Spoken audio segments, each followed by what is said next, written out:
Après la première journée de nouvelles rencontres des partis du programme commun, Georges Marchais déclare « La négociation reste très difficile ».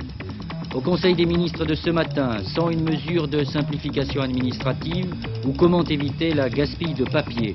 Procès de Colmar, les 4 tortionnaires condamnés à des peines de 4 à 6 ans de réclusion. L'avocat libanais accusé de vendre des enfants répond aux questions de Philippe Rochaud. Mesdames, Messieurs, bonsoir. Ainsi va l'histoire de la gauche. C'est dans la salle même où naquit le programme commun de 1972 que les 3 partis de l'opposition se sont retrouvés en début d'après-midi pour réactualiser le programme commun. Après le rendez-vous manqué de la semaine dernière, qui s'était terminé sur un claquement de porte de Robert Fabre et ses amis, on s'était beaucoup téléphoné entre socialistes, communistes et radicaux de gauche. Mais pour autant, tout n'était pas réglé, loin de là. Et c'est sans surprise que l'on a vu tout à l'heure sortir les 30 négociateurs du siège du Parti communiste. Sortir sans annoncer la fin des travaux. Nous en sommes en partie responsables à Antenne 2 puisque François Mitterrand s'était engagé à venir tout à l'heure, après le journal, dans notre émission Carte sur Table. Les 3 partis de gauche vont donc se retrouver demain à 10 h, toujours au siège du Parti communiste. Mais le suspense demeure quant à l'issue de ces négociations puisque Georges Marchais, tout à l'heure, est resté très interrogatif, pour ne pas dire sceptique. Si vous me posiez la question suivante, et vous l'avez sur les lèvres, donc je vais la poser, est-ce que vous pensez aboutir à un accord? Je vous répondrai, il est impossible de le dire maintenant. La seule chose, mais elle est importante, dont on peut se féliciter, c'est que l'action qui a été menée par notre parti depuis la décision unilatérale prise par le mouvement des radicaux de gauche, cette action a permis à la discussion de reprendre aujourd'hui, mais nul doute que la négociation va rester très difficile et il est, je répète, impossible de dire maintenant si nous parviendrons à un accord. Le Parti communiste a fait, et c'est mon dernier mot, un effort considérable pour y aboutir. La parole est maintenant à nos partenaires et c'est d'eux que dépend la décision qui peut éventuellement permettre d'avancer vers un accord. Eh bien, si la balle est dans le camp du PS, François Mitterrand va pouvoir répondre tout à l'heure dans moins d'une demi-heure, puisque, je vous le rappelle encore, il sera l'invité de Jean-Pierre Elkabbach et Alain Duhamel pour notre émission Carte sur Table, qui se prépare en ce moment en direct du studio 101 de la Maison de la Radio. Et j'imagine que ce sera pour lui l'occasion de sortir d'un assez long mutisme en expliquant donc les positions socialistes. Alors tout de même, Noël Copain, nous voilà à la mi-temps et je crois qu'on peut d'ores et déjà tirer quelques conclusions de ces premières heures de négociation. D'après ce que l'on a entendu des propos de Georges Marchais, le climat a l'air assez tendu. Sur quoi bute-t-on en ce moment ? Eh bien sûr, c'est comme on s'y attendait sur les nationalisations. Et le grief essentiel que le Parti communiste fait à ses 2 partenaires, radicaux de gauche et Parti socialiste, c'est d'être en retrait par rapport à ce qui avait été décidé en 1972 dans le programme commun. Si vous voulez, je vous lis une autre phrase de Georges Marchais dans la déclaration impromptue qu'il nous a faite tout à l'heure après le communiqué final. La discussion apportée, nous l'avons fait porter sur un fait capital, à savoir que les propositions du Parti socialiste ne correspondent pas à la décision prise dans le programme commun signé en 1972 de nationaliser le secteur bancaire et financier et les 9 groupes industriels. Et au début de l'après-midi, quand il a fait une déclaration préliminaire en accueillant ses hôtes, il avait fait cette déclaration. Nous avons déjà dit que nous ne voulions pas refaire un second programme commun marqué par la surenchère, mais à aucun prix nous ne conclurons un second programme commun liquidant le premier. Alors au cours de sa conférence de presse, je lui ai demandé si les propositions du Parti socialiste aboutiraient à cette liquidation du premier programme commun et il m'a répondu absolument. Est-ce que vous avez l'impression que c'est un pessimisme de façade ou profond? Eh bien écoutez, je pense quand même que la situation est assez sérieuse, qu'elle est assez tendue. Mais par ailleurs, je me suis quand même posé cette question, est-ce que par hasard l'attitude de M. Marchais de ce soir ne serait pas dans une certaine mesure une sorte de réponse du berger à la bergère? Vous rappeliez tout à l'heure que la semaine dernière, M. Fabre avait claqué la porte. Aujourd'hui, M. Marchais ne la claque pas puisque demain la réunion reprend, mais disons qu'il a fait grincer cette porte vraiment très fort. Et c'est peut-être une manœuvre de négociation, mais je crois que la situation reste tendue. Mais pour terminer quand même un peu sur une autre note, je vous citerai une réflexion que l'on m'a rapportée de M. Jean-Pierre Chevènement, qui dans les couloirs du comité central du Parti communiste disait ceci: plus un problème est difficile, plus il faut le compliquer. Dans ce domaine, nous avons progressé. Ça, c'est une conception des choses. Les 3 négociateurs auront pu méditer sur ce sondage de l'IFOP que publie notre confrère J'informe. Ils en sont à leur numéro 3 aujourd'hui, c'est leur premier sondage. 3 Français sur 4 estiment que le succès de la gauche dépend d'un réel accord sur le programme commun.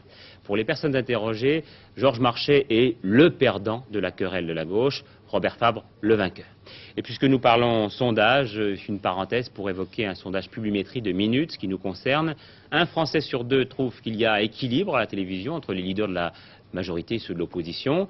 Le reste se divise en trop souvent pour l'opposition et trop souvent pour la majorité. Une petite phrase de Jean Le Canuet à France Inter. « Je regrette que Raymond Barre n'ait pas exploité l'énormité des contradictions de la soi-disant union de la gauche. » Nous voilà donc arrivés à la majorité qui, elle aussi, se réunissait aujourd'hui, mais avec un peu moins d'apparat que l'opposition. Il faut dire que de ce côté-là, on en est à la 10e réunion. Le RPR Yves Guéna, en rendant compte des travaux, a indiqué tout à l'heure que l'on s'acheminait vers une proportion de 2 tiers de primaires à l'intérieur de la majorité, contre 1 tiers de candidatures uniques. Et il a aussi évoqué le problème des candidats radicaux de JJSS.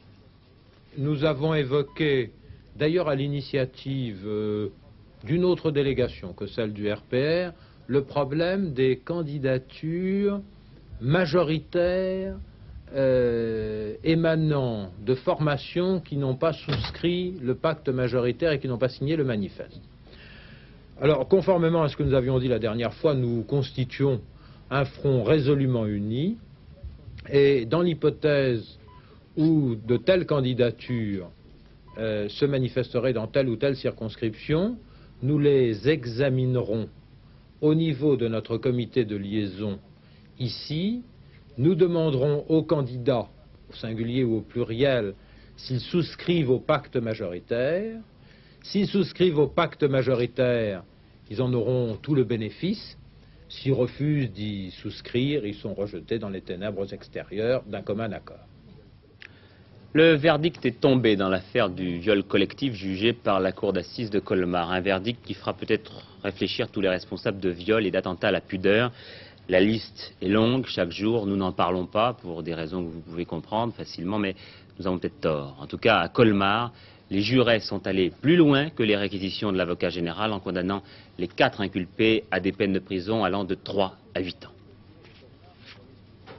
À la surprise générale, les jurés de Colmar sont allés plus loin, c'est-à-dire que cette majorité d'hommes juges, ils étaient 9 et 3 femmes, a frappé plus fort que prévu. Et la salle, très calme, n'a pas réagi, tandis que les accusés, comme figés par l'angoisse d'un avenir de prison, semblaient réaliser la gravité, plutôt la mesure, la nature exacte de leurs actes.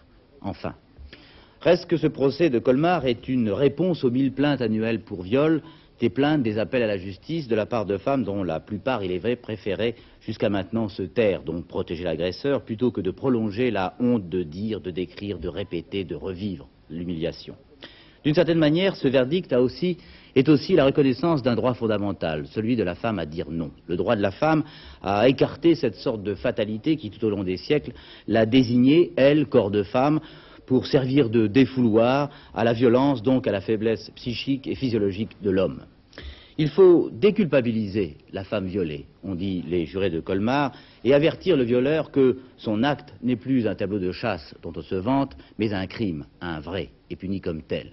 Gilles Barthélemy, le meneur, l'imaginatif, a 8 années, 3000 jours, 3000 nuits pour s'en convaincre. 32 inculpations à la suite de la manifestation du 10 juin sur le site de la centrale nucléaire du Pèlerin en Loire-Atlantique. Antenne 2 consacrera le 5 octobre l'un de ses dossiers à ce débat. Nous avons retrouvé ce curieux avocat libanais mis en cause dans un trafic d'enfants dont le moins qu'on puisse dire est qu'il n'est pas très orthodoxe. D'ailleurs, aujourd'hui même, le parquet vient d'ouvrir une enquête sur cette vente qu'avait dénoncé l'une de nos consoeurs de l'hebdomadaire La Vie. Depuis, l'avocat avait disparu de France. Philippe Rochaud et son équipe l'ont retrouvé à Beyrouth. Bien entendu, Maître Awad nie et se disculpe. Je n'ai jamais fait venir en France des enfants libanais pour adoption. Aucune fois, j'ai envoyé des enfants en France pour adoption. Sauf, j'ai une amie, une famille française que je connais depuis fort longtemps, qui n'ont pas d'enfants. Alors, ils m'ont demandé d'adopter 2 bébés. Alors, je leur ai envoyé, d'accord avec la crèche de Saint-Vincent-de-Paul, 2 bébés avec toutes les formalités légales faites au Liban.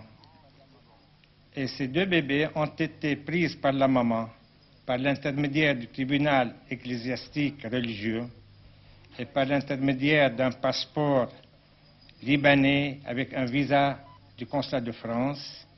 Et ces enfants ont été adoptés par cette famille française d'une façon légale et normale. C'est la seule adoption que j'avais envoyée en France et dans d'autres pays. Mais une personne qui est venue vous voir dit que vous étiez prêt à lui donner un enfant pour la somme de 25 000 francs, un enfant que vous auriez fait venir du Liban. Et lors de mon dernier passage à Paris, depuis une semaine, 4 ou 5 familles m'ont contacté de la part de l'ambassade du Liban à Paris pour venir me voir afin de demander une consultation concernant l'adoption d'un bébé libanais par une famille française. Et sans doute, pour trouver un bébé, pour payer ses frais d'hôpitaux, les frais du médecin accoucheur, les frais des infirmières, les frais de l'hébergement pendant 1 mois des bébés jusqu'à ce que toutes les formalités soient terminées, les frais du jugement légal, religieux, les frais du passeport, la carte d'identité, tout ceci coûte de l'argent, ainsi que les frais, les honoraires. Alors je disais, ces gens-là me demandaient combien ça va nous coûter. Je leur disais, ça va vous coûter une certaine somme. Bien, il reste que vous êtes tout de même sous le coup d'une accusation de la presse française. Est-ce que vous allez oser retourner en France à présent? Pourquoi pas? Je retourne en France la tête haute et la conscience très tranquille. Quel mal ai-je fait? À titre d'avocat, quelques familles sont venues me consulter de la part de l'ambassade du Liban sur la façon d'adopter un bébé. Je leur donnais une consultation gratuite avec tous les renseignements, avec tous les remerciements. Pourquoi voulez-vous que je ne retourne pas en France, qui est ma seconde patrie? Affaire à suivre. Pierre Deleuze et Jean Sauvagnargues élevés à la dignité d'ambassadeur de France. C'est l'une des décisions du Conseil des ministres d'aujourd'hui, qui s'est par ailleurs penché sur un problème qui nous agace tous beaucoup, l'envahissement de la paperasserie administrative. Le gouvernement a décidé de s'engager dans la voie de la simplification, ce qui ne sera pas facile, mais Raymond Barre est confiant, vous allez l'entendre. Il y a une mesure qui m'a beaucoup frappé. On demande 70 certificats dans la vie d'un homme, la vie active d'un homme pour ses diverses prestations auxquelles il a droit, sa retraite, etc. Tout ça sera simplifié. Et je crois que les Français marcheront moins d'un guichet à un autre. C'est déjà un progrès dans une somme de décisions. Et les chasseurs, c'est des chasseurs. Il fallait 3 endroits pour avoir permis de chasse, il n'y en aura plus qu'un. Alors ce sont des choses simples, mais dans la vie, ce sont les choses simples qui comptent. Voilà.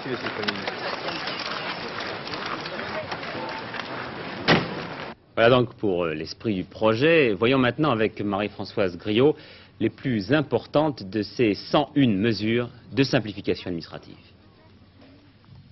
La paperasse, c'est peut-être bientôt fini.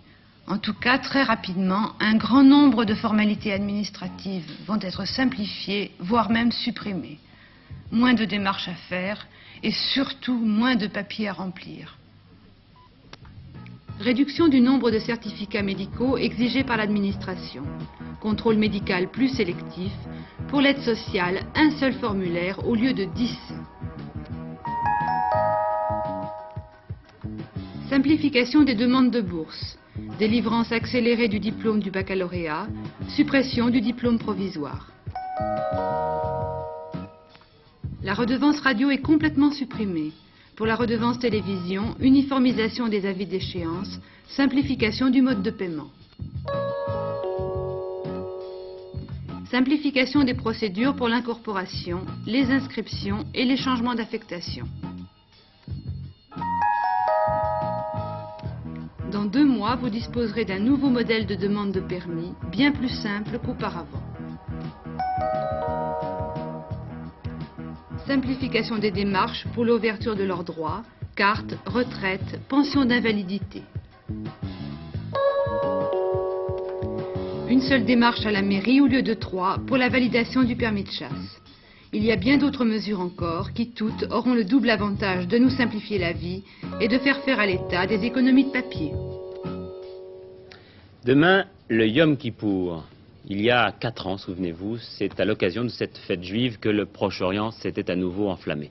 Eh bien, il nous faut reparler ce soir du Proche-Orient et d'un pays que nous avions oublié, le Liban. La gangrène de la guerre l'a à nouveau repris. Les informations sont encore contradictoires, mais le sud du pays est à nouveau ravagé par des duels d'artillerie. 3 têtes de pont installées en territoire libanais par les forces israéliennes et une intervention très rapide de 7 navires transportant des armes dans les eaux territoriales libanaises vers le port de Tyr. Ce n'est pas la première fois que les Israéliens reconnaissent aider militairement les milices chrétiennes qui se battent au sud Liban contre les Palestiniens. Mais c'est sans doute la première fois qu'une unité complète israélienne pénètre en plein jour à l'intérieur du territoire libanais en lançant parallèlement par des voies plus diplomatiques un avertissement très sévère à son autre voisin, la Syrie, une mise en garde contre toute intervention de troupes syriennes dans le sud Liban, et qui rend la position des Syriens, les maîtres aujourd'hui au Liban, particulièrement délicate. Depuis plusieurs semaines, les combats ont repris dans tout le sud, les milices chrétiennes libanaises contre les camps de Palestiniens. Si les Syriens interviennent, personne ne pourra exclure l'éventualité d'un nouveau conflit entre Israël et les pays arabes. S'ils n'interviennent pas, ce sont les Palestiniens qui verront une nouvelle fois leur position militaire et donc diplomatique considérablement s'affaiblir, au moment précisément où tout l'enjeu de la prochaine conférence de Genève repose sur une participation ou non des Palestiniens. Moshe Dayan, qui se trouvait hier encore à Washington, n'a fait que rappeler la position de son gouvernement, d'accord pour voir des Palestiniens à Genève, pourvu que ce ne soient pas des représentants de l'OLP, l'Organisation de libération de la Palestine. Genève, oui de toute façon, a dit Moshe Dayan, mais c'est pourtant de ce qui se passe aujourd'hui au sud Liban que dépend l'enjeu de la paix au Proche-Orient. 2 nouveaux membres à l'ONU, le 148e et le 149e, le Vietnam réunifié et Djibouti admis sous les acclamations. Herbert Kappler, l'ancien SS, ne sera pas extradé vers l'Italie, c'est officiel maintenant, les Allemands ne veulent pas. Nous retrouvons maintenant les Chinois que nous avions accueillis il y a 2 jours à Paris, les Chinois qui accompagnaient le chef d'état-major adjoint des armées. Quelques heures de détente dans le Bordelais, vous le voyez, avec une rencontre plutôt insolite avec le baron Philippe de Rothschild qui leur a fait visiter son fameux vignoble, le Mouton Rothschild. Cela, c'est pour l'anecdote. Mais derrière tout ce voyage des Chinois en Europe, il y a un aveu étonnant, l'armée chinoise est dépassée, elle n'est même pas en mesure de se battre contre les soviétiques. Voilà ce que vous avez pu découvrir, Jean-François Kahn, et cela mérite une explication. C'est-à-dire, c'est pas moi vraiment qui l'ai découvert, mais d'après les informations que l'on m'a rapportées, il se passe effectivement quelque chose d'assez étrange. Il y a, vous l'avez dit, donc des généraux chinois qui se trouvent actuellement en France, il y en a d'autres dans d'autres pays européens, et quand des militaires rencontrent d'autres militaires, d'habitude, d'abord ils se racontent des histoires de militaires, bien sûr, mais ils ont plutôt tendance à vanter les mérites de leur bataillon et de leur régiment. Or là, pas du tout, et c'est cela qu'on m'a rapporté, pas du tout, que ce soit les généraux qui sont en France ou ceux qui se trouvent dans d'autres pays européens, qui se promènent, eh bien, ils disent à leurs interlocuteurs, au contraire, que ça va très mal dans l'armée chinoise. Ils dressent un tableau, je dirais, presque apocalyptique de la situation dans l'armée chinoise et ne cachent même pas que sur le plan, par exemple, de la technologie militaire, eh bien, l'armée chinoise a un formidable retard. D'ailleurs, des experts occidentaux, récemment, ont eu l'occasion de visiter des installations militaires, en Chine même, et ils ont été, d'après les rapports qu'ils ont envoyés, absolument stupéfiés par ce qu'ils ont vu. Ils ont vu des avions d'un autre âge, des canons absolument démodés. Moi, j'y connais rien, mais je leur fais confiance. Eux, ils ont été absolument stupéfiés. Au point que certains officiels chinois auraient même reconnu devant ces experts occidentaux, en particulier M. Schlesinger, qui était l'ancien, vous savez, secrétaire d'État à la Défense américain, devant eux, auraient reconnu qu'en cas de conflit avec la Russie, eh bien, la Chine pourrait tout juste résister. Et ce qui est intéressant, c'est que cet aveu de grande faiblesse sur le plan militaire correspond d'une façon générale à une période de franchise, semble-t-il, en Chine. Parce que, si vous aviez lu le quotidien du peuple de Pékin mardi dernier, parce que je sais que vous le lisez régulièrement, vous auriez vu que la presse chinoise avoue actuellement qu'il y a de graves problèmes, de graves pénuries d'électricité, que la Chine manque de charbon, qu'il y a une désorganisation dans les transports. D'ailleurs, on vient d'apprendre que dans certains quartiers de Pékin, on coupe 2 fois par semaine l'électricité. Donc vous voyez, on a l'impression qu'on assiste à une période où, par réalisme et pour dénoncer peut-être les erreurs du passé, les Chinois font des aveux. Inutile de vous dire, d'ailleurs, sur le plan militaire, qu'à partir du moment où les Chinois disent « ça va très mal, on a du retard, il faut absolument qu'on le comble », eh bien, il y a certains marchands d'avions, de fusées et de radars qui commencent à jubiler en se frottant les mains. Et j'imagine qu'ils ne sont pas venus en France pour rien. En moins de 24 heures, ce sont 2 personnes qui viennent de mourir après avoir mangé des amanites phalloïdes, une fillette et une femme de 40 ans. Alors plus que l'expérience avortée du docteur Bastien, je crois qu'il faut que je vous répète à nouveau de ne jamais consommer de champignons douteux sans avoir consulté au moins un pharmacien. Pas de chance pour Jimmy Carter, il vient de perdre une bataille chez lui dans le domaine de l'énergie. Il ne voulait pas du surrégénérateur, notamment à cause de la prolifération du plutonium. Eh bien cette nuit, le Congrès a voté la construction de ce surrégénérateur américain, imitant cela le choix du Sénat il y a quelques jours. L'énergie aux États-Unis, c'est plus qu'un symbole, c'est un mode de vie. Donc les Américains sont très sensibles à tout ce qui touche leur approvisionnement. Voilà peut-être la raison qui a poussé le Congrès à s'opposer au président Carter et à voter plus de 700 millions de francs lourds pour construire la centrale à plutonium américaine. Elle sera à Clinch River, dans le Tennessee, et cela malgré la prolifération, malgré les problèmes de sécurité, malgré les coûts énormes. Mais les Américains ne mettent pas tous leurs œufs dans le même panier. Au moment où le Congrès vote des crédits pour le nucléaire, une formidable bataille se déclenche au Sénat et au Congrès pour l'énergie solaire. Les élus américains pensent que si le gouvernement fait l'effort d'acheter une grande quantité de cellules solaires, comme celle-ci, quel que soit le modèle, il déclenchera un phénomène qui aboutira à la civilisation solaire électrique. On parle de centaines de millions pour ce programme. Cela permettrait de débloquer le marché, mais aussi de trouver des cellules solaires faites au mètre, en ruban, extrêmement bon marché, et même, pourquoi pas, remplacer le coûteux cristal par du verre de silicium. Du coup, le prix du solaire électrique deviendrait très inférieur au kilowatt nucléaire pour les faibles puissances. Voilà l'enjeu actuel qui se dessine au Congrès américain. Les États-Unis se lancent avec retard dans la bataille du surrégénérateur. Ils vont peut-être ne pas être les premiers, mais pour le solaire, c'est eux qui auront le flambeau. Feuilleton Concorde suite, les soviétiques ont mis au point un bombardier supersonique et qui n'est autre qu'une version militaire du Tupolev 144. Ce qui est piquant dans l'affaire, c'est que le Tupolev vole avec du système anglais, c'est-à-dire avec des Concorde. Et voilà qu'aujourd'hui précisément les Anglais parlent d'abandonner le Concorde parce qu'il est trop cher. C'est leur Cour des comptes qui leur suggère. La production s'arrêterait à la mi-78 après la construction des 16 exemplaires prévus. Cela fait plus de 10 ans que les Anglais veulent abandonner la construction du Concorde. En fait, la décision que veulent prendre les Britanniques entérine un état de fait. Seuls ces appareils doivent être construits en l'état actuel des choses. L'arrêt de la production, qui doit intervenir en juillet 78, correspond à la date d'achèvement du numéro 16 de Concorde. Les Anglais redoutent beaucoup de se retrouver en effet avec plusieurs Concorde invendus et invendables parce que la grande porte de l'aviation civile, New York, reste fermée. Et tout cela au moment où le président américain va peut-être apporter la solution à l'avenir du supersonique en lui ouvrant les États-Unis. Alors, les Anglais changeront peut-être aussi d'avis. Il faut que je vous dise un mot de ce qui s'est passé hier soir sur le plateau de ce journal, exactement à la même heure, vers 20h25. Nous avions invité l'auteur d'un livre de politique fiction, Alfred Fabrelus, qui a refusé de parler de son livre, mais qui en a profité pour proférer un certain nombre d'accusations. Et je vous invite à revoir un petit peu ce qui se passait hier donc sur notre plateau. Premier accusé, Bernard Pivot, coupable de l'avoir désinvité de son émission d'Apostrophe. Réaction de monsieur Bernard Pivot. Monsieur Fabrelus fait du journalisme fiction. Je ne l'ai pas invité à Apostrophe, tout simplement parce qu'il était l'invité du journal d'Antenne 2. Puis deuxième accusé, Marcel Julien, qui lui se défend d'avoir jamais censuré qui que ce soit et d'avoir fait pression sur qui que ce soit. Il fait observer la surprenante contradiction qu'il y a à se plaindre de deux censures successives au cours du journal télévisé de la société présidée par le soi-disant censeur. Voilà pour cet incident curieux qui a dû un petit peu vous étonner hier, comme nous d'ailleurs.